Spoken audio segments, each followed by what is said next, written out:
This week on FUT Weekly. When is an upgrade not an upgrade? It's EA's ratings refresh. Wants to watch madness? No, seriously, who is buying their informs? We bring you a healthy dose of AirJapesFIFA. On the agenda this week, eSports, SBCs and the future of FUT. As always, we talk through the team of the week, player of the week, and informed impressions.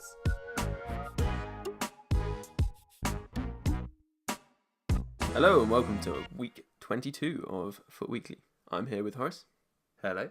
And I'm Ben, and we're ready to get into it. We've got Japes this week, AirJapesFIFA, who we had on 2 weeks ago very briefly, and we've managed to get him for a nice meaty chunk of chat. So we're going to keep things nice and brief, rattle through some of the new big topics over the last week. Yeah, I mean, something that's literally just come out this morning that we've been looking at kind of developing on Twitter, lots of speculation going around. I mean, people have been talking for weeks about upgrades for kind of winter upgrades, when that's going to come out. And EA seem to have made not really an announcement, but an update to a web page, which is showing the ratings refresh, which is what they're calling it. The line, hundreds of players are getting their ratings permanently updated in FUT between February the 17th and 27th. So that's a shorter time window, only 10 days, as opposed to kind of one chunk of players a week for maybe a month, which they've done in previous years. And also a lot more ambiguity. They're not using the word upgrades. So that is leading to people suggesting there are going to be downgrades as well. Because the graphic also has a green arrow above Pointing upwards. and a red arrow pointing downwards. Yeah. So, I mean, we've been racking our brains trying to think who's been playing really badly. But a lot of the big clubs, you probably wouldn't really be able to tell if someone's playing terribly because they just don't play. So you're kind of less aware of it. Yeah, but some players that we kind of thought of, Jamie Vardy, obviously in line for a downgrade. No longer having a party. Yeah, no longer having a party. Riyad Mahrez also. Wes Morgan as well. So a bunch of Leicester players potentially in line for one. Chris Smalling, currently on head-to-head, we think is an 83. He is an 83. That's possible. Payet is also down one. Claudio Bravo, someone people are suggesting. John Stones, he's only a 78. I wonder... It's maybe unlikely he'll necessarily get downgraded. He's not been brilliant this season. Yeah, I mean, it's hard to believe that Sturridge wouldn't get a downgrade, but his head-to-head, he's still 83. If you want to check these things very quickly, SoFIFA.com has ratings throughout time. It's basically a massive back catalogue. Yeah. Musa is another one who's gone down, so two sweaty strikers there who could go down, I think. Although, of course, Sturridge had a skill upgrade. Yeah. To 4-star skills, so... swings and roundabouts there if that. But yeah, I mean, it's interesting. It's all up in the air, really. We don't know exactly what they're going to do, how they're going to do it, how they're going to roll players out. Because if it's over 10 days, sort of, it'll be in separate waves, you assume. But would it be some each day or whatever? The other big difference, or slight difference from previous years, they're saying hundreds of players. Normally, it's been maybe 120 to 150 players ratings go up. Like maybe not a multiple of 100 normally. Yeah, exactly. Whereas this implies several hundreds. So we'll have to see. Quite exciting. Yeah. Another rumour we've seen doing the rounds is that they will just not be releasing new versions of cards, but will simply change the rating of all existing versions of cards, which they haven't really done before. I think would be too harsh, especially with the downgrades. If it, I don't see that happening. But also, you've got the fact that where's the attraction for people to open packs in that? Yeah. Absolutely. There aren't really any. The downgrades, again, that doesn't really attract people to open packs. But then it does increase the value of the players that people have, if that makes sense. So an 84 Smalling, which you have in your club, because he's going to be out of packs and there's going to be an 83 Smalling. Yeah. That's obviously going to be... He suddenly becomes a sort of very minorly upgraded inform that almost everyone already has. Yeah, true. But on the other hand, that card's still going to be the best Smalling, and Smalling's not going to be one of the best centre-backs in the league. So people might be willing to cough up more. So you could see some clever investment going on. I know that a lot of people are buying up Ben Arthur's because he's another one that could. Yeah, you could get downgraded. Yeah. I think no matter what ends up happening, someone's going to get shafted. Yeah. Someone will have made the wrong bet here, if anyone has invested heavily in it. But by the time a lot of you are listening to this, you'll know, because this is all kicking off tomorrow. Yeah. So we'll just have to see what happens on that. Yeah. Other big news this week: Dele Alli, Player of the Month. Yeah. Have you done it? Nope. No, I haven't either. I probably will, but he does look really good, and lots of people have said he's a brilliant card. Some expensive silvers going around, I think. The League One silvers in general with a decent rating, selling for crazy money, and MK Don's cards in particular, obviously. But yeah, it looks like an excellent Premier League midfielder. Some really, really solid stats on him. Yeah, if you look at him with his shadow, he looks phenomenally well balanced. I mean, he's got takes him up to 90 pace and above 80 on everything else, pretty yeah, much. Yeah. Really so good. Maybe if one of us picks him up, he can be Player of the Week at some point. Yeah, in the future. yeah. Look out for that. I don't think I'll get him, so that'll be up to you. That's all on me. I'm currently in the middle of the Suarez SPC, as we all know. All your thoughts. Focusing My on that. SBC demands are being fulfilled by that one SBC. Another thing, kind of looking more market-wise, the one-to-watch cards. There have been some bizarre prices all round. I mean, most people by now are very, very aware of what happens to one-to-watch cards when they score in league matches. Yep. We saw, early in January when Mustafi scored for Arsenal, in game, his card went up to like 150k, and he'd not really been much higher than 50 all year. And then he kind of started to fall leading in towards the team of the week, and of course crashed when he didn't get the inform, which I think it was fairly clear he actually wasn't going to get one. Yeah, I don't think it was even a clean sheet, was it? No, it wasn't a clean sheet, which is normally the requirement for a centre-back, a goal and a clean sheet. But we've got 4 one-to-watches in the current team of the week. And Gabbiadini and Mane in particular, their one-to-watch cards skyrocketed after they both scored a brace in their respective matches this weekend. And then we've seen some very weird prices since the team of the week's actually come out. Yeah, bizarre. Because you've got basically one-to-watch players costing less than their inform. Yeah. So they're identical cards in terms of gameplay, of course. They're the same stats. But the one-to-watch has the potential for another one. Yeah, whereas the inform will always have those stats. Yeah. It seems insane. And there are some people suggesting it was because the informs have different dynamic pictures to the one-to-watch cards, which surely it isn't. I was looking at them. So yesterday, Wednesday, just after the team of the week was released, was when this was at its most extreme. I think Higuain and Mane, their latest inform cards, were both over 150k more than their one-to-watch at one point. It's just crazy. Like, if you're one of those people who bought one of those cards, because there has to be people buying them, otherwise the price wouldn't be at that level. Seems insane. Get in touch. Tell us why you did it. Yeah, Matt Tummels was also his inform a lot higher than his one-to-watch, and still is actually. I think at time of recording, his inform is like 220 on Xbox, and his one-to-watch is 140, something like that. It seems insane. Higuain and Mane are now about equal, the inform and one-to-watch card, and Gabbiadini's one-to-watch is sort of appropriately priced at about 20% more than his inform. So I wonder also whether it's like something to do with some worry that they're going to suddenly drop in price, because Gabriel Jesus obviously got injured and his one-to-watch card dropped. Absolutely tanked. Quite a lot of people got stung by that. Yeah. I saw someone joking on Twitter that I think it was the Mirror or maybe the Sun, with the first newspaper to break the story, he was going to be out for several months, and he'd done his metatarsal, or he'd broken his metatarsal, and lots of people were suggesting that they're Ultimate Team players who were just wanting to screw with the market. But unfortunately, it seems that is actually a true story. No fake news here. Yeah, that'd be quite cheeky if you were working for the Sun and put out the story to crash the price of Jesus and then find out that he was buy him up and then exactly find out that he wasn't injured. Soak up those profits. But yeah, his one-to-watch has plummeted in price. I'm a bit disappointed by that, because I think if he got a few more informs, then he probably would. You would have got better versions of him, and probably at a bit of a lower price overall, like longer term. Whereas now it's going to be very, very concentrated on those one-to-watch cards and that first inform, which was of course only in packs for half a week. Yeah. So a bit sad about that, and he was an exciting player to watch. Yeah. Talking about him as if he's died. Yeah. But realistically, his season is more or less over. Yeah. Which is sad. So obviously, other market stuff. We don't have Jamie at FUT_economist, who is the fountain of market wisdom. Our economics correspondent. Yeah, this week, because we got a longer chat with Japes and we couldn't make it work with him. But we're looking forward to having him probably next week. But in the meantime, just a bit of a roundup. We've had a big drop to Legends. They're not required for next weekend. Well, basically you can't use them next weekend because it's Bundesliga or La Liga. La Liga with all eight, like a full squad of 18 players. This weekend you could use 2 Legends because it's only 16 players from the Premier League. Yeah, and Legends have already kind of responded to that. I think they've already dropped quite significantly.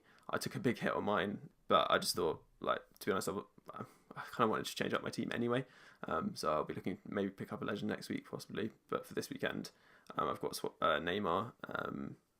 I'm going to put in, and I'm going to get the SBC Suarez. And actually on that Suarez, a bit of investing kind of, I guess it's a tip, and you can't be sure this is going to work out, but I don't think there's huge losses to be made, but the gains could be massive. Basically, to do the Atletico SBC, currently you need either Griezmann, or you need a special card of either Felipe Luis or Diego Godin. And there is one thing that could work when Carrasco gets an upgrade, which is quite likely, even if he gets an 83 upgrade rather than 84 upgrade, which is possible because he's 84 rated on head-to-head. Basically, that will allow you to use Informed Torres to get the requirement without having to use those higher rated cards, more expensive cards we just mentioned. So that could be pretty huge.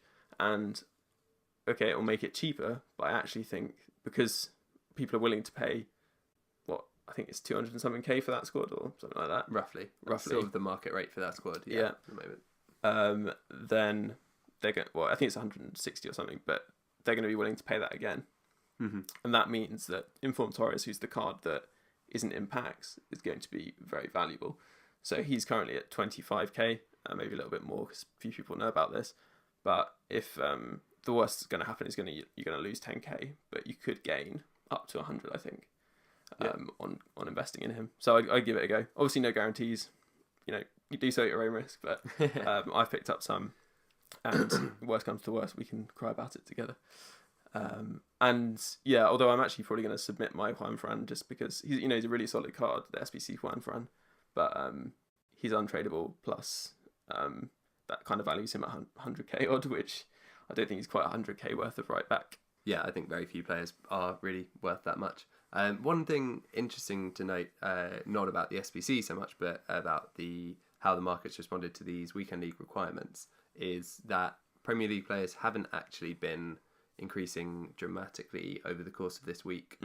Their biggest increase, if you look at most of their graphs on a site like FUTBin, was actually in the build-up to last week's weekend league, which implies that a lot of people will have bought their teams and just held on to them this week, almost preempting this requirement. So it'll be interesting to see if we do see a particular... Well, there should be a fairly hefty crash on Premier League players post this weekend.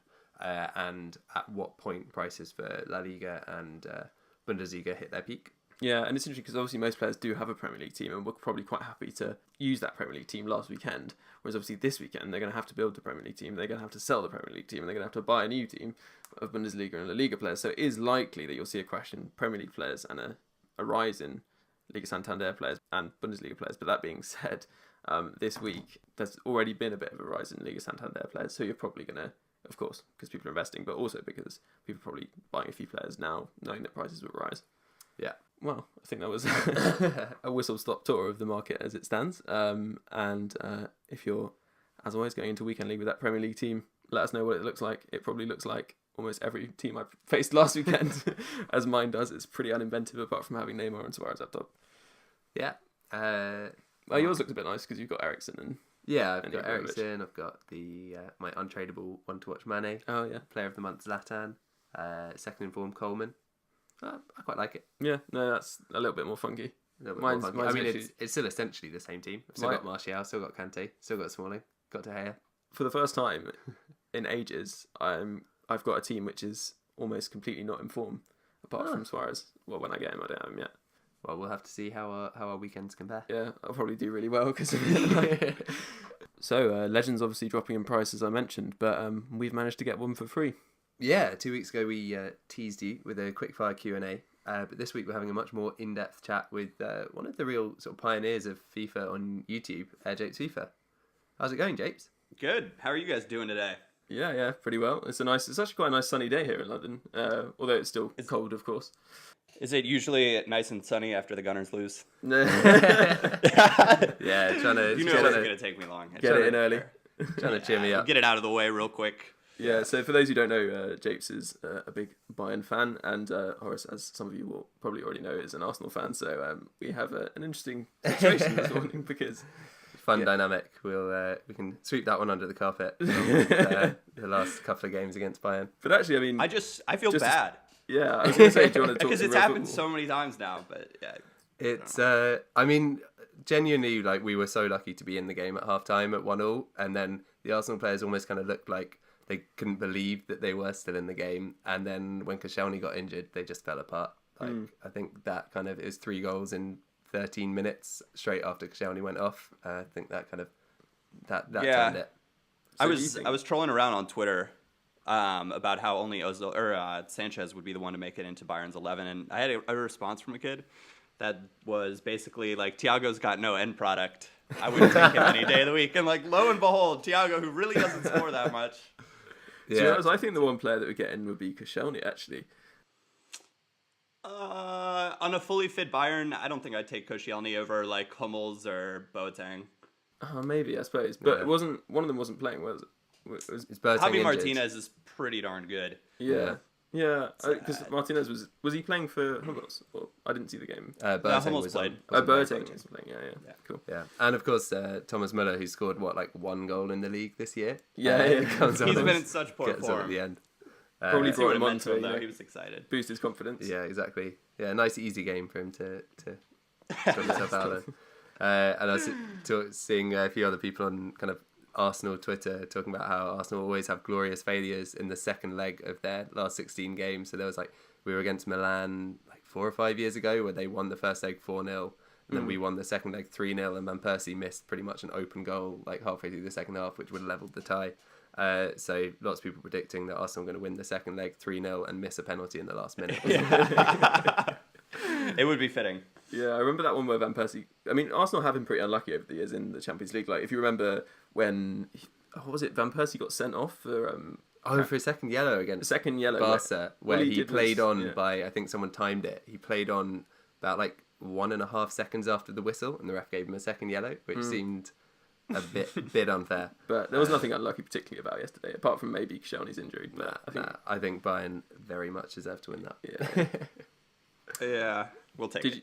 Did you manage to watch it? What kind of time was it? You must have been at work. Yeah, it's like 1:45, so I pop it up on one of my monitors that I've got in my like little command center, and Nice. sometimes I'm just listening and I've got the headphones on, but more often than not I pop it on. Yeah. It's quite nice. Quite nice that you're able to sort of do that, like, catch a bit of football while you're working. It wouldn't really happen. You know, I don't know how thrilled that certain people at the office would be about that, but Just hear James like cheering loudly. yeah, that's exactly right. Just did a great marketing deal. Just makes you like 5-10% less productive for an hour and a half. That's about it. Yeah, maybe. I don't know. I'm used to working with stuff on and like in the background anyway, so I actually prefer it to like a library type office environment. Yeah, for sure. It's nice to have something to listen to. Yeah, I mean, do we want to chat a bit about FIFA? Like, have you played much Let's do FIFA it. over the last few months? No. The short and long answer of that is no. I do keep up with like the team of the week and some of what's going on, just because I like, I keep thinking that there's going to be this ultimate team of the week that is just triggers me to want to go back and play FIFA again, and then I'll maybe pop onto Twitch for a minute and watch it, and I'm like, wow, the graphics this year look really, really good, and then you see some of the like classic FIFA stuff that happens. And I'm like, I don't know if I want to subject myself to that right now. So I just like push it back. We'll see about it tomorrow. I think that's the problem with the game. If you're like working long hours, you're pretty busy, and you want to chill out. It's just doesn't really help. Like, it's I not think something that's very can, true. Yeah, Yeah, it's not something you can kind of sit down and relax with. Yeah, and for many years, like FIFA was how I kind of got my footy fixed before it was so easy to catch all these different matches here in the States, especially. I could spend a lot of time with a sport that I loved through the game itself. And now I have like the outlet to watch, highlights or replays of all these other games, and being frustrated with some of the stuff on FIFA and like the tactics that are used versus like in the old days, people just like try to mirror or do whatever their favorite team was using. They used their favorite players. It wasn't like this sweaty style. Well, and I mean, which is okay. Like, they're pushing for eSports, and you would expect something like that to happen. So are you happy this year with kind of the way that FIFA's going? I mean, it is getting a lot more competitive. Weekend League is unbelievably competitive. You've got eSports kind of starting to take hold, or FIFA as an eSport. Like, are you happy with that, or do you kind of want those days of FIFA 11, FIFA 12, where it was mainly single matches and tournaments and things? I mean, I have like a certain nostalgia to those old days, but I would much rather see it go the eSport direction. And I've been kind of shouting from a rooftop, well, not so much this year, but in previous years, that like, EA, what are you doing? You're missing the boat. Yeah. And I think there's a lot more that still could be done with it as an esport. I think one of the failures that FIFA has right now is the like commentators or the the announcers who's covering the game. They don't have enough stuff to talk about, right? Yeah. So if you look This at is other in esports broadcasts, you mean? yeah, in esports Yeah, broadcasts, if you look at like other top esports games, there's a lot of little differences that are fun to talk about, or there are a lot of different options that players could take that give the commentators something interesting to talk about and go over and share with the audience. And in FIFA, it's like, well, they've got Ronaldo and Hullet and, and like Vieira, and this is what they're doing. At least there's a variety in formations, because for a long time, competitive FIFA was Real Madrid versus Real Madrid, and that was that, right? And the Interactive World Cup is like possibly one of the most laughed at gaming tournaments consistently ever, right? Yeah. Because also the players had like the same stats pretty much, didn't they? Or there was like a certain types of player, and they had the 86, so like Real Madrid had the same players essentially as Barcelona. Although I will say on the topic of the same stats, if you guys go throw back to like FIFA 08 or FIFA 09 pro clubs, when you could take like every player that was listed as a striker had the exact same stats as another striker. The only thing that differed was their skill moves and their size. That was one of the most fun pro clubs I ever remember playing. Yeah. I think I maybe it was 09. I think I played like hundreds and hundreds of pro clubs games as a centre back with this like German club that I joined on there, and those are just some of my best FIFA memories because it was just really unique gameplay. I think that's not something I've ever experienced in a subsequent FIFA. I don't know about you, but I think that one of the problems with FIFA as an esport is that it's kind of, well, FIFA's full of so much kind of like random crap, which I suppose is it happens in real football as well, but you feel like because there's 11 players who are actually controlled by themselves, therefore that's kind of understandable. But when 10 of the players on a team aren't actually being controlled really by the guy who's playing against another guy, I always think that maybe the most interesting competitive FIFA would actually be 11 versus 11 pro clubs or something. Yeah, I think from a competitive standpoint, that would be what would make the most sense. I do not envy the job that EA have to do year in and year out of replicating a sport that has potentially so much randomness and to account for like the conditions, like I don't know, player equipment, whatever it may be, that adds this like element of surprise, or like deflections are never the same, and trying to recreate that in a game that feels when you're playing it, you're still in control, right? Yeah. It's like sports games in general are an impossible battle to consistently win because you have to operate within the rules of the sport as well. Yeah. If you look at like your League of Legends, your Dota, your Counter-Strike, your Hearthstone, Overwatch, all those big kind of esports games, if there's a bug or something that's too strong or a little bit broken, they just fix it because they made up the rules, right? And you've got to operate within the rules of soccer or football for you guys across the pond.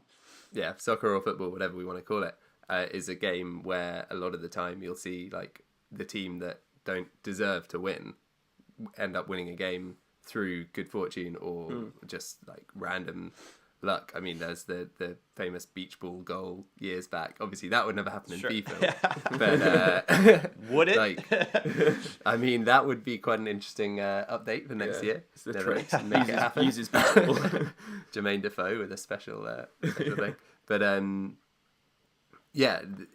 sports in general and football in this case does just, as you say, have so much randomness in it. You can't really replicate that, and it doesn't necessarily lend itself to esports, which is something where you want player skill to be the deciding factor in any game.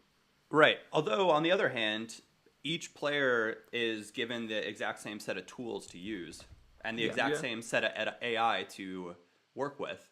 And so you're looking at who can manipulate that best. And in that sense, it is like a test of skill. And I do understand that. There are just certain tactics that lend themselves well to esports versus for like a casual player and actually like a Yoga Bonita style of like FIFA. Yeah. Which is a throwback term that you probably haven't thought about in a long time. But, it's just different.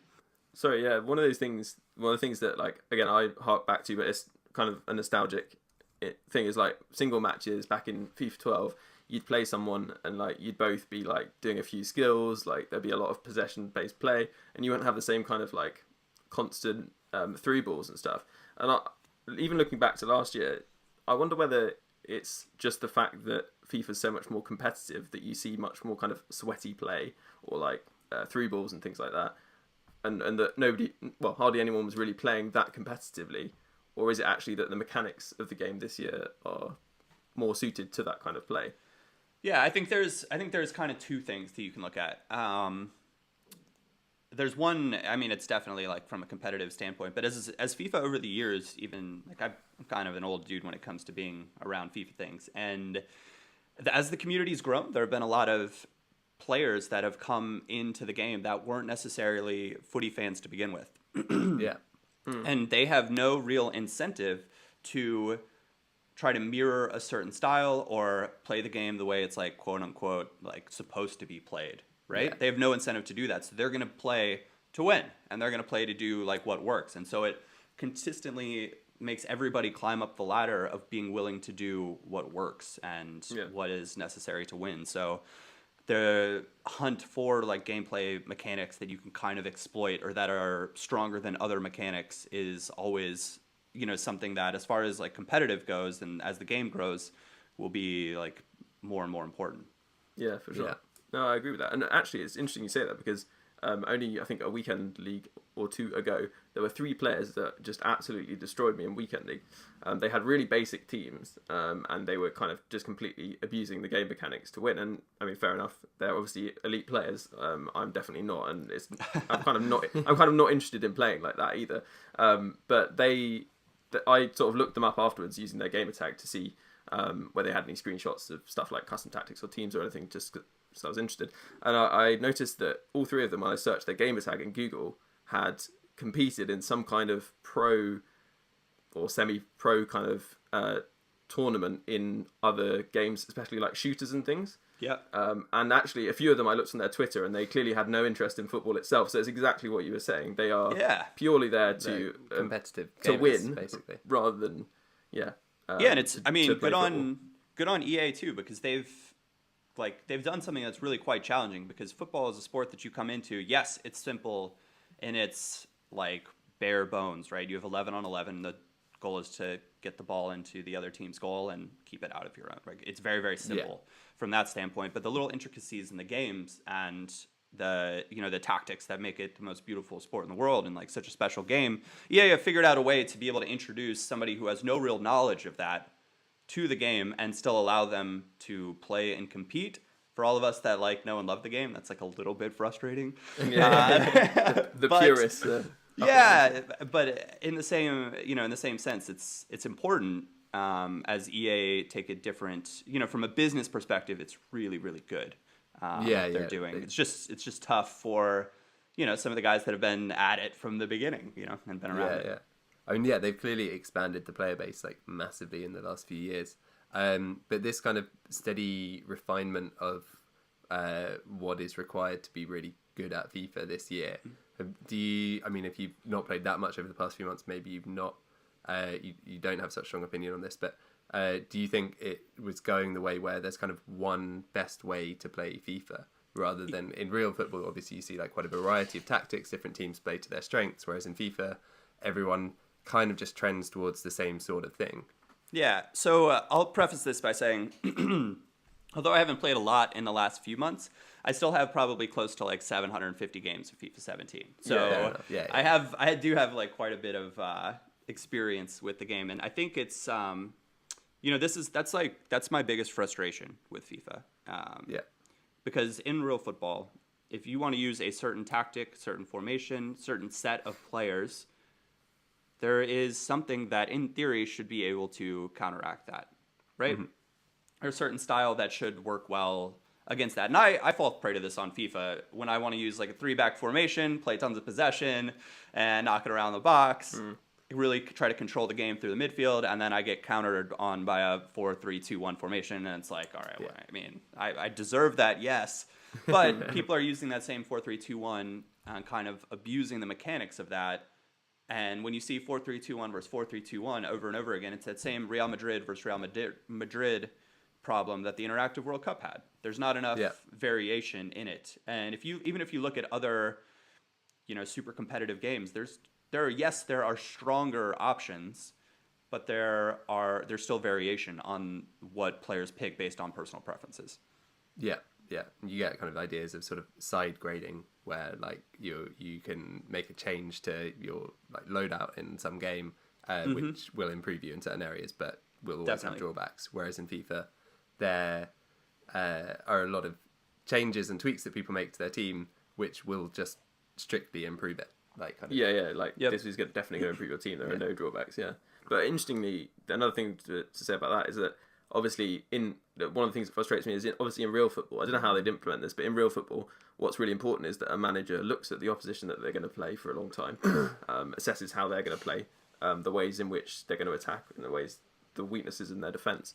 But in FIFA, all you can do is send out your team. You can make some changes in the game once you get in there, but you only get sort of so long to do that.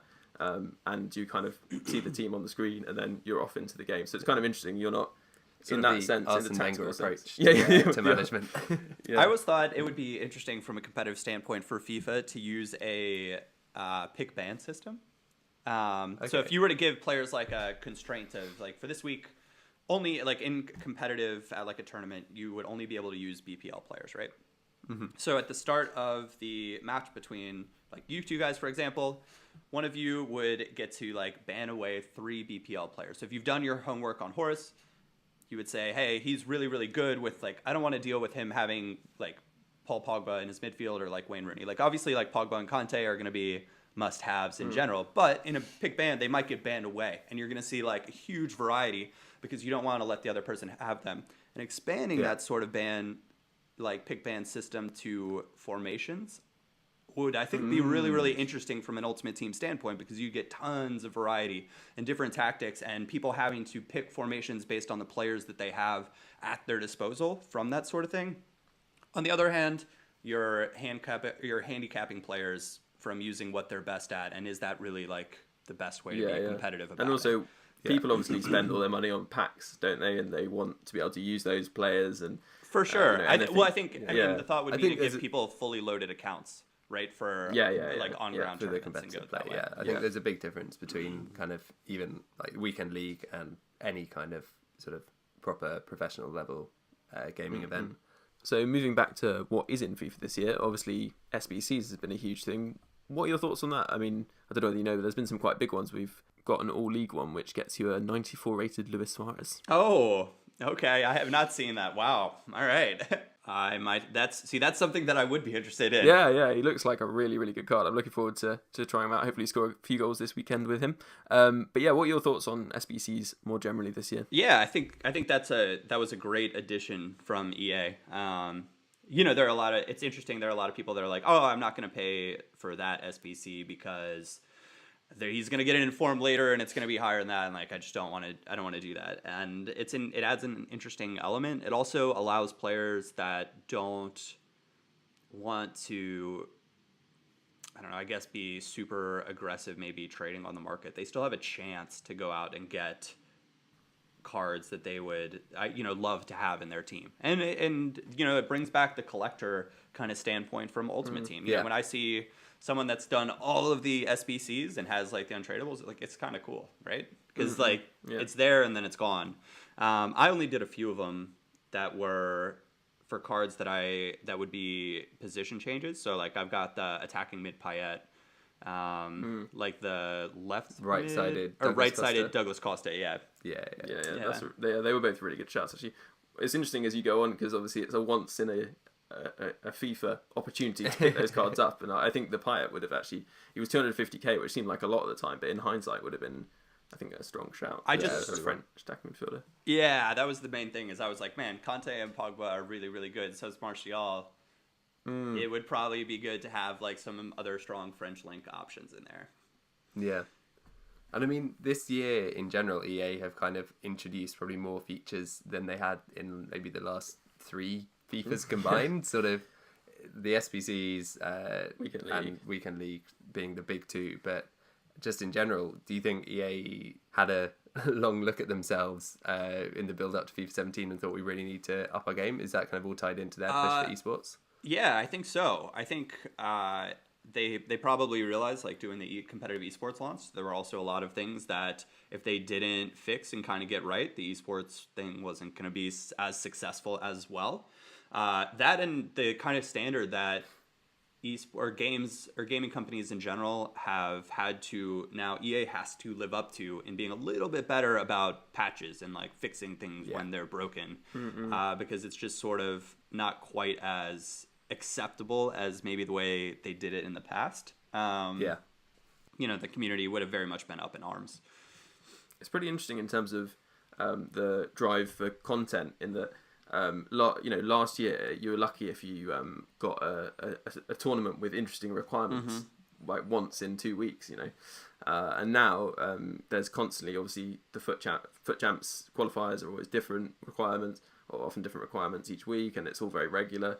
And then also there's that kind of, now there's this kind of insatiable drive for new content, and for example, Valentine's, there was expected to be something for Valentine's Day, like some kind of SBC, some kind of offer, and there was pretty much absolutely nothing, and everyone, there were so many people just slating EA on Twitter, and if that had happened, considering the amount we've had this year, had that happened any previous year, it seems like people's demand basically just scales up based on what you get offered. Yeah, once you give people expectations, then anything that doesn't meet their expectations or their inherently the way they think EA should be doing it, like, there's no denying that the FIFA community is like a very outspoken community when it comes to what they think EA should be doing. The fact of the matter is EA makes millions and millions and millions of dollars off of this game. So from a business standpoint, they do a really, really good job. And actually, from a community standpoint, I actually think this year has gone well. And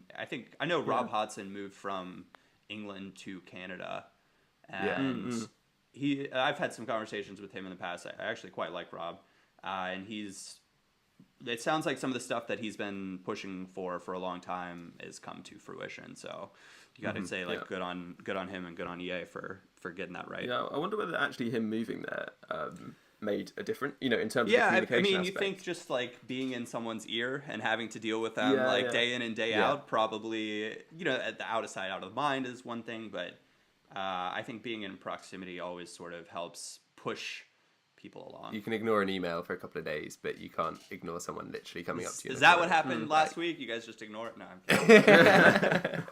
If you'd been here, we would have done it, but Right. So the other thing, it's interesting you mentioned that, because I'm sure you've met a fair few people from EA over your time. Sure. And one of the things that I went to, was invited to a playtesting a few years ago, and one of the things that really stood out for me was someone like, one of the developers, Tyler Blair, and Rob was there as well. It just really kind of struck me how they are very passionate about the game. This isn't just, their job. They are passionate about it, and they really want to make it a good experience for everyone, and they were interested to see where, people building unique teams. They're interested in people, that's one of the reasons I reckon the SBC thing they were interested in doing, because it encourages people to create hybrids and things.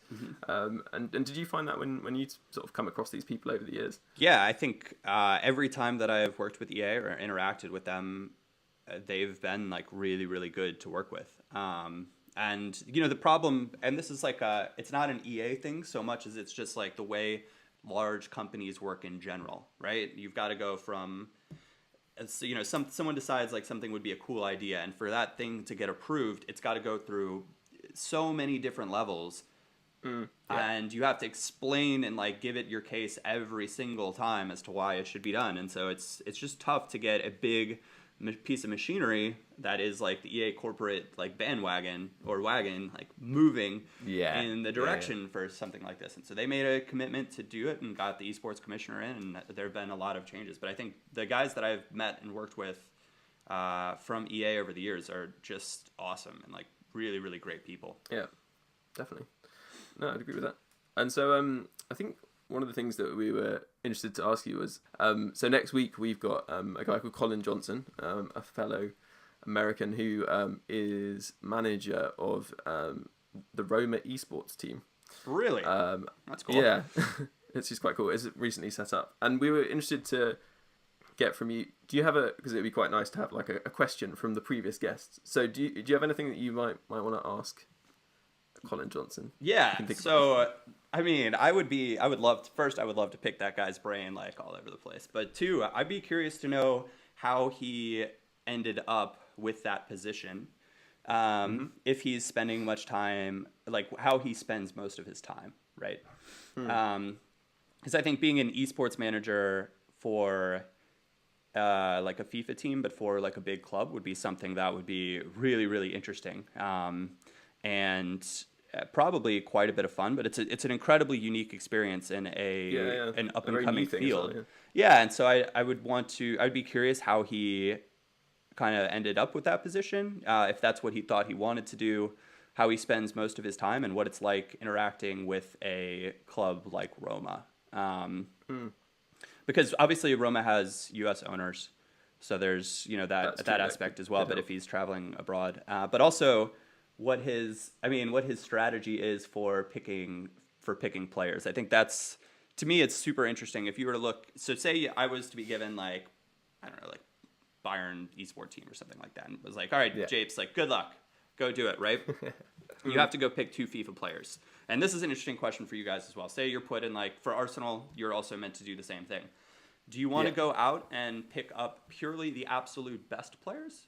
Or do you want to pick up players that are really, really good, but also quite marketable, and that have skills and traits that would show well online or on camera, or when it comes to interviews or tutorials, that sort of thing, that also have maybe footy skills outside of it, that would be able to interact with pro players to create unique content for the club?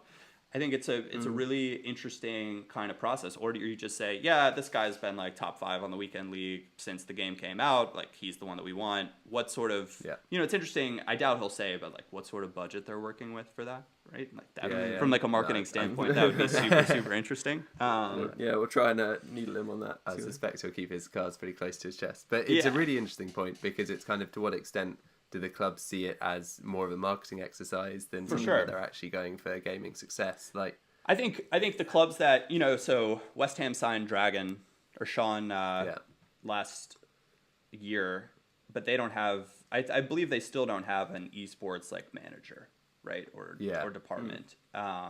Just a guy. And so that was that for them looked more like a marketing exercise. Like it was great for him, but it was like this could be like an interesting outlet. Somebody in their marketing department was like, FIFA's like pretty big here, and it would be good to have a FIFA player. So let's go out and sign one. And so they signed him. But like beyond that, sure, they'll probably cover his costs to some of the tournaments. And when he does well, that's great. It's extra content. But actually putting a esports manager in place which I think has to be done, because it's also an opportunity for clubs to work with endemics within the gaming community, or brands that have sprouted up in the gaming community. That'd be like your Steel Series and stuff like that, where it's peripherals that if gaming didn't exist, Steel Series realistically, I mean, they could be making like peripherals for computers, but realistically wouldn't exist in the same capacity. So it's a chance to work with those brands that you wouldn't have an opportunity to do so otherwise, because you're looking at your like Nike and Adidas and New Balance, Puma and stuff like that, or brands like that are endemic to kind of, well, they're not endemic to the football community, but more football sports centric, right? So it's a demographic to reach. Yeah, interesting angle. And also, I think Roma have taken on like quite a few players, it looks like. I think their big announcement was earlier this week. I think they signed 3 players and got this guy. So it sounds like they're quite committed. But it's a good point, because obviously in countries where FIFA's growing, and I know this was the case in the States even, football isn't quite there, but FIFA is really there, if you know what I mean. Yeah, I mean, that's when I originally started my channel, it was kind of as an outlet for me because I wanted to talk about soccer, and I figured, for Yank, that's like really not quite acceptable. But talking about FIFA as a game is like much more acceptable and like totally okay. So that was sort of the angle that was taken there. I think it's interesting signing 3 players. Like, for me, it's all about like what's the thought process there. Like, if you have like, if I were to have like my druthers in an esports program, ideally you would want, I'd argue maybe 2 players from each of the big continents that are having FUT Champions competitions. I think having 1 player represent is nice, but having an ability for players to kind of like spar against each other and try different things out without showing their cards is something that can be quite beneficial. Do you put a coaching structure in place? Do you bring in like, there are other esports teams that have brought in kind of like mental coaches to try to build up these players. Like, how much access are the players going to have to the club's resources? I don't know. I think it's fascinating. So if there are any esports teams out there that want like a third opinion on things, I'd be happy to chat. It's the Japes sell there. Exactly. So it's interesting you mentioned that, actually, because I wonder what will happen in 10 years' time when some of these older esports players maybe don't quite have the finger agility or the reflexes to be top players. Whether there will you will then have coaches, and because this is sort of the first generation. There aren't kind of the old pros or kind of established coaches or anything. Like, kind of it's all completely new. Yeah, I think it's you looked at, I think Spencer does a good job with what he's done with #United. And creating kind of an organization within itself there, because like that's quite fascinating. Those players will too. I mean, if you look at other esports, like the average age, like once players hit 21, their skills start to deteriorate, which is like really, really quite crazy. And FIFA's not as much of like a high twitch game as some of the other ones. So you'd imagine that the longevity of a FIFA player can actually go on quite beyond that. But a lot of players do become coaches or start their own kind of organizations to go along with that, because they know the behind-the-scenes structure of what the tournament system looks like, what it takes to be successful in that arena, and then they give other very talented players the opportunity to do so, and they tend to do quite well. Yeah, no, that could be really interesting going forward. Quick question before we finish, something kind of leading on from things about EA. Chemgate last year, so where it turned out I feel like there's something to pick your brains about, because it's been almost a year now, and looking back on it, did you sort of know, were you kind of, a lot of people had said, I really thought that informs didn't play as well as they're not informed sometimes. Did you feel that? And so I would tend to stay away from being overly opinionated on that matter, just because it was such like a hot topic, and I kind of positioned myself in a neutral standpoint in many ways. But you would hardly ever see me roll with a totally informed team, right? I thought it just didn't play that well for me, and I wasn't exactly sure why. I wasn't sure what the deal was there, but like a full informed team was just like a no-go for me. And for a lot of the like elite players, like your Messi and stuff, I'd buy Messi inform and thought regular Messi was like better time and time again. So there are, when you play enough with the game, you tend to feel things, but then, it's almost like you let your brain get the best of you in some sense. Like, you're like, this player has to be better. Or it's like, when you don't do well, like any FIFA player, we all want an excuse for why we don't do well, right? Yeah, and you're like, it's that stupid inform, it's what EA's done. And I try to take myself away from that and be like, this card, realistically, it's got better stats. From what I can see in the game, it's got better stats. Does it have like 300k extra stats? Like, is it worth it? Yeah. And then I'm sure there's kind of an element of confirmation bias as well. If you kind of if you're pretty sure that like a whole load of informs together won't work well, and then like they do something vaguely bad, then you'll convince yourself that that's proof. Totally agree. And I think there's all sorts of confirmation bias when it comes to things that happen in FIFA. And it's stuff like when, even if you were to watch like a pro player, like a Gorilla or something like that, and he uses a certain formation and tells you to do that, and you go out and you play one game and you annihilate someone, you're like, oh yeah, that's exactly the way I should be playing. Like, that's the best formation in the game. He knew it all along. Now I know it. And the next game you go out and get annihilated again, you're like, I don't know, this guy like might, or vice versa. If you were to go out and play your first game and get annihilated, you're like, that guy doesn't know what he's talking about. It's not me just getting like run over by this, this thing. So I think, there's a classic one with a goalkeeper we've both used, same chem style, Inform Lopez, and Diego Costa must have scored about 4 long shots on him in his first game that I played with him, and I was like, this guy is just awful. There is no way he's staying in my team. Yeah, although I did use him a few more times and didn't find him great, but I've used him for like nearly 100 games and like rate him as one of the better keepers I've used this year. So it's kind of to that keeper thing, and this, I know I'm a little bit long-winded, so I apologize for any viewers. No. But the keeper thing is really interesting because, and this is something that I've kind of talked about for years. I think different keepers are actually better for different people based on the way. Based on the way, but it's based on the way that you defend. Because I give up a very different type of shot to probably what you guys would give up. And the keeper that does well for me protecting that type of shot is going to have a different skill set than he would for you guys. So when people would always ask me, like, Japes, what's the best keeper in the game? It's like, dude, for me, this is the type of keeper that I look for because I tend to give up like lots of like pot shots and encounters where, a different skill set would be really important. Yeah. No, so it's really funny. So the reason why I jumped in there was because we actually, early on, we did a large special on a podcast on why certain keepers are better for certain styles of play, and the fact that people don't consider it. In fact, we got about 55 people did a survey response to questions about that, and we kind of saw what formations or how they were playing, like whether they were high pressure or low pressure, what kind of shots they were going to basically have on their goal. And then I think it pretty neatly matched up that you want a sort of a keeper with high positioning against players. It's kind of high positioning, high diving, and tall if you're going to be facing more long shots and then like reflexes and speed, obviously way more important if you're going to be getting countered and stuff. Yep. So it's definitely like 100% we agree with you on that. And, Well, we'll link that in this sort of episode or week, and people can have a look at that again because it's probably still fairly relevant. So for sure. Thanks for that link. Nice little plug for you guys as well. Awesome to have you as always, Japes, and thanks for joining us. Hopefully talk again before long. Yeah, thank you guys for having me on. It was a pleasure talking about the esports and the different landscapes and how FIFA's been going in, I guess, my absence over a few months. But I appreciate you guys having me on. I'd love to be on again. Yeah, and it'd be interesting to hear your thoughts on our chat with Colin next week if you have a listen. And I'll be tuning into that for sure, and then I'm gonna probably follow up Colin and like harass him a little bit because I'm real interested to pick his brain, as I said. Fantastic. Cool. All right, brilliant. See you soon. See you guys. Bye bye.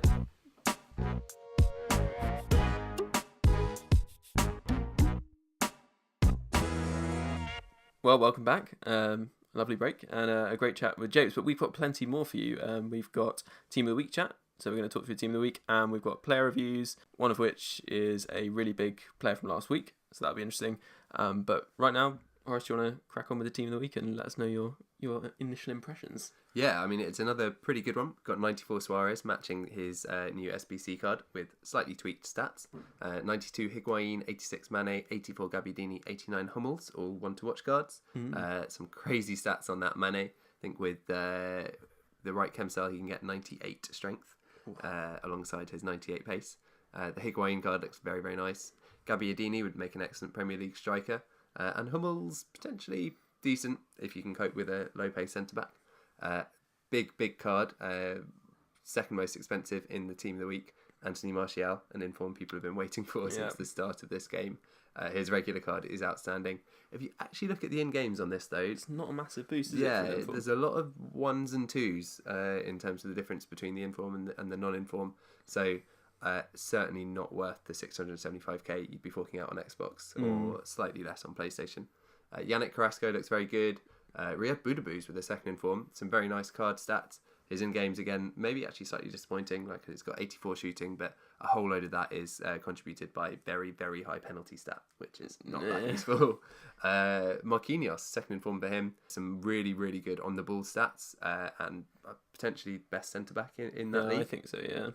At PSG. Adam Nagidi on the bench, 5-star skiller. Irish as well. So if they do anything for Paddy's Day, people potential. Got that in mind. He's normally be a focus, being a 5-star skiller of my affection, but It doesn't look like a great card, to be honest, looking at the in-game stats, Yeah, and no, he's going to be pretty hard to link unless there's some kind of Irish requirement at some point. Looks a bit average. On the bench, Victor Valdez may be deserving of a shout-out. Actually looks like quite a solid all-round keeper. Will be cheap, even though he's in the Premier League. Muller, the right-sided player for Hamburg. Bit of a niche filling player, I think. Yeah. There aren't many great... I mean, obviously you've got Bellarabi, but in terms of special cards, and after that you've pretty much got Robin, I suppose. Yeah, absolutely. He's a second in form. Only 3-star skills, but absolutely rapid and phenomenal agility and balance stats. Bit of trash in Paredes, Thomas, Berg to an extent, though he might be an alright target man. Yeah, it looks like And Nabil Bentaleb with a second in form, and Alejandro Gomez with a second in form. Both Yeah. looking very good. In fact, shall I get straight into talking about Gomez? Yeah, go for it. So I think the thing to note about Gomez is his incredible agility and balance. 96 agility, 98 balance. And then if you put Maestro on him, which doesn't boost agility but does boost that ball control and dribbling, he gets 98 dribbling and 93 ball control. So in terms of a player on the ball, you're sorted. He's going to be quality. And I think you found even with his first in form that wasn't a problem because you got his monthlies card, didn't you? Yeah, I mean, another moment of silence for one of my red FUT Champions cards, getting a better informed card almost immediately. But yeah, I used him with Maestro and he felt phenomenal on the ball. Just his end product was slightly lacking. And I think this extra inform could really kind of tip the balance. Yeah, and I think in terms of end product, the Maestro sort of chemistry style really makes a difference. It gives him 91 shot power and 99 long shots, 95 volleys, 86 finishing, which is pretty good for a cam, and 94 positioning. He's got 91 stamina, so he should be fine to play at wide cam position, or if you make him work hard in central cam, he should be fine. He's got really good passing, 96 short passing, although lacks a little bit of long passing.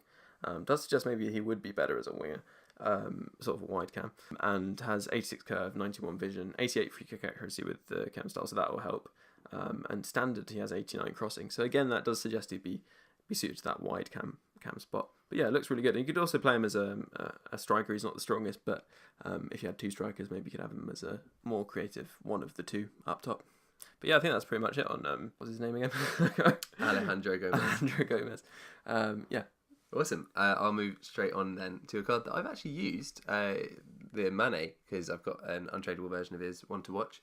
And I mentioned in the rundown that with the right chem style you can get him up to 98 strength, which is a bit ridiculous. That would require, I think, Sentinel or Architect. You definitely don't want to use Sentinel, and you probably don't want to use Architect, because I think you want to give him some kind of shooting boost to really his ball control capitalise on those stats. as well, it's a bit low, isn't it? And yeah, his ball control by default is 83, which is a bit lacking.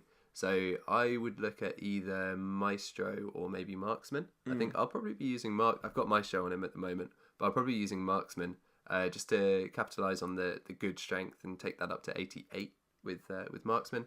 It also takes his agility up to 99 alongside his standard 92 balance, and then gives him 86 reactions, 88 ball control, 96 dribbling. So I mean, he'll feel really, really good on the ball. As well as in the shooting category, 99 positioning, 93 finishing, 95 shot power, 86 long shots, 86 volleys, and 87 penalties. So I think that's going to be absolutely sufficient for like weekend league. And you probably want to be playing him as more of a right forward than a right winger. I think I've got him in a 4-3-3 formation. I think I'm going to switch to a 4-3-2-1 because I think I want him closer to goal basically. Yeah, and also the really lower stamina as well. Well, yeah, that is his one big drawback is he only has 75 stamina on this card, and I really noticed that when the one to watch was an 82 because his stamina was a lot lower. And in the last kind of 20 minutes to half an hour of the match, he really did start to fade. This card has done better, but it is still a problem. So you probably don't want him necessarily. You certainly don't want him on press back line. And you probably don't want to have him on getting behind for maybe the whole game. You maybe want to mix and match with that. But a really solid card. So did you find that his weak foot was an issue at all? Because obviously he does have 3-star. I should have mentioned that Gomez is 4-star, isn't he? He is. Yeah. I haven't actually found it too much of a problem because I think it's better to have players, a right-sided player being right-footed and a left-sided player being left-footed this year because a lot of the time you're doing those shots across goal. Yeah, definitely. So it's not been... So I think the 3-star weak foot would have been more of a problem if he'd been on the left. But as it is, it's livable with. Cool. Who's your next player? Yeah, so next player is going to be Nabil Bentaleb. So Schalke's Algerian centre midfielder, who people may obviously be aware of because he played for Spurs for a bit, was a silver. He actually got a 74 rated gold at the start of the game, but has had an 81 inform, so this is an 84. 74 rated gold, eh? Sweet. 75 rated gold, and now has an 84 rated inform after his 81 rated inform. So I think he's a strong player, but you're going to need something like Shadow on him because with a base acceleration of 73 and a base sprint speed of 59, we're not looking at anything particularly special. In fact, you'd argue if you're going into a weekend league with a player like that, you're probably going to get overrun in the midfield. But with a boost through Shadow, I mean, if you're using anyone in the defensive area, Shadow is always the way to go. As cynical as it is, 88 acceleration because that huge boost from the chem style, and 69 sprint speed. So he's got really, really solid acceleration. I mean, that's really good acceleration. And I mean, we were discussing before. You were saying in that position, you don't really need acceleration that high. Yeah, if you've got sprint speed someone that high.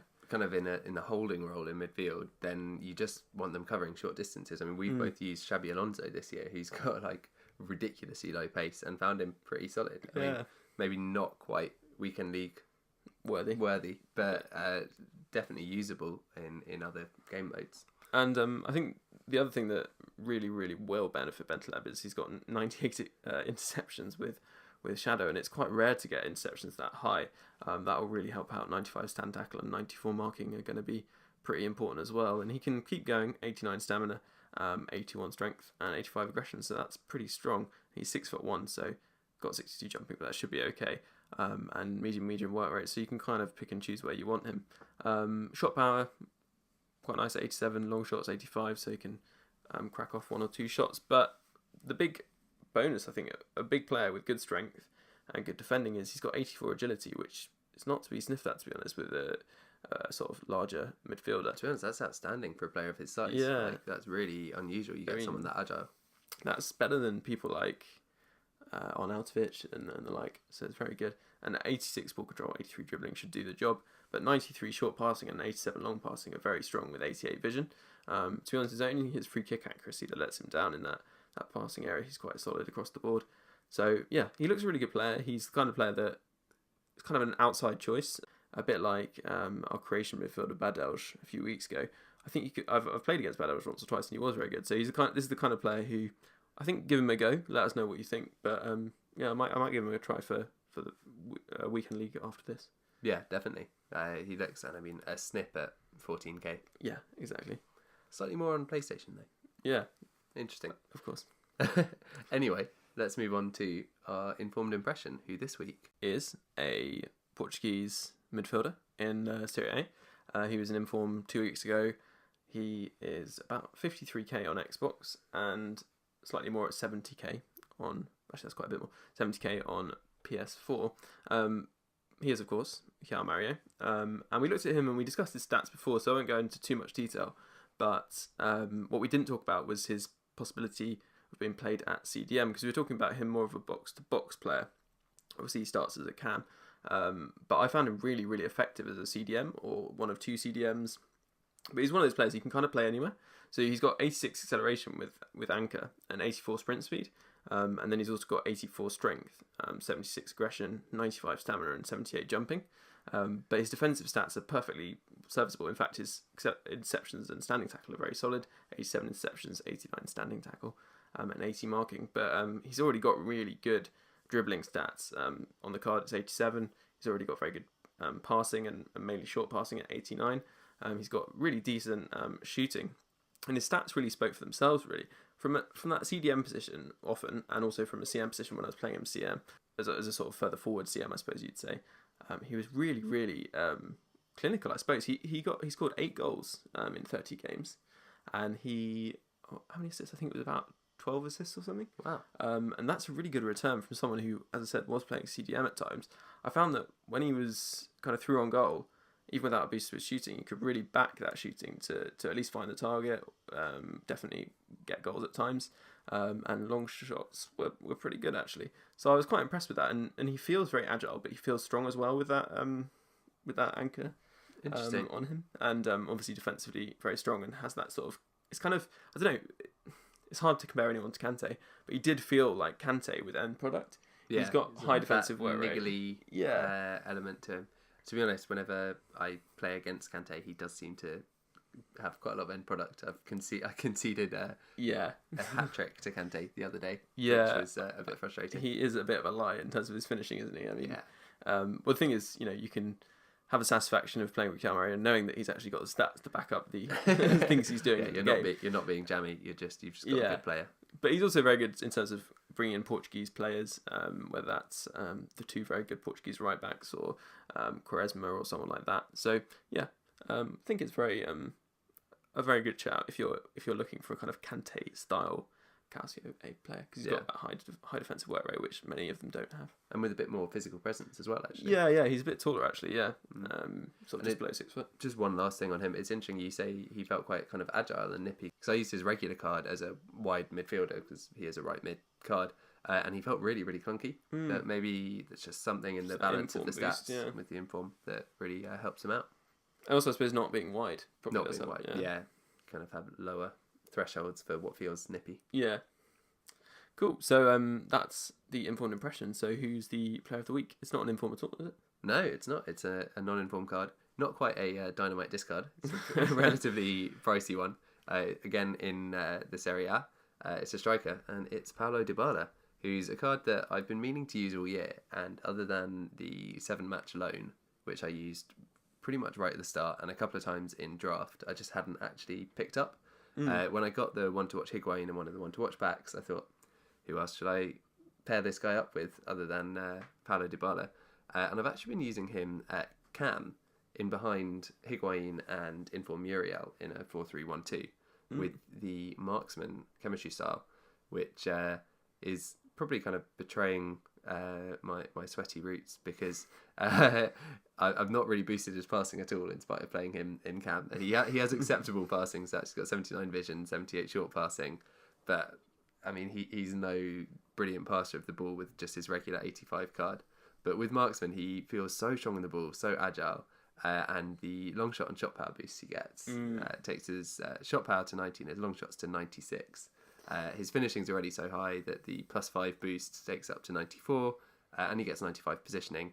And he's just he's outshone the two special cards in front of him, to be honest. He's been by far the most dangerous player in that team, and he's at sort of an all-time low in terms of his price. He's 75k on Xbox, 132 on PlayStation, and I imagine that's partly to do with the fact that there's currently no Serie A Weekend League requirement upcoming, though I wouldn't be surprised if this new trend of in the interest of fairness, surely they've got league requirements sees something involving Serie A at some point. And of course, Mario could be your man to play in behind. Yeah, absolutely. Not in behind, because you don't want him that far forward. But but I mean, we all know about Dybala. We all know he's a brilliant card. But I was just kind of shocked at quite how good he was, using him over a period of a slightly longer period of games than what I had before. So definitely one to use if you haven't, and there's been no better time to buy. And is his weak foot? Because I know last year it was 2-star, but he's got an upgrade. You noticing that? Yeah, he's 3-star weak foot, and I've definitely scored a lot more goals on his left. But his weak foot hasn't felt terrible. I've scored a few on his right, and with marksman he gets 96 agility, 96 ball control, 95 dribbling. So you're quite capable of wriggling your way out of a tricky situation. Definitely almost a dicky situation, didn't it? Yeah. I did nearly say that. On that, I think it's an excellent moment to end this week's podcast. Great to have you, as always. And if you're enjoying the podcast, then do subscribe to us. You can do that on iTunes, you can do that on Android podcasting platforms, and you can do it on YouTube. And obviously you can follow us on Twitter @FUTWeeklyPod, and we'd love to hear from you if you use any of the cards we've discussed, or just, anything. If you want to have a chat. Just hit us up, and we look forward to hearing from you. Yeah. Catch you next week. See ya. Bye-bye. Bye.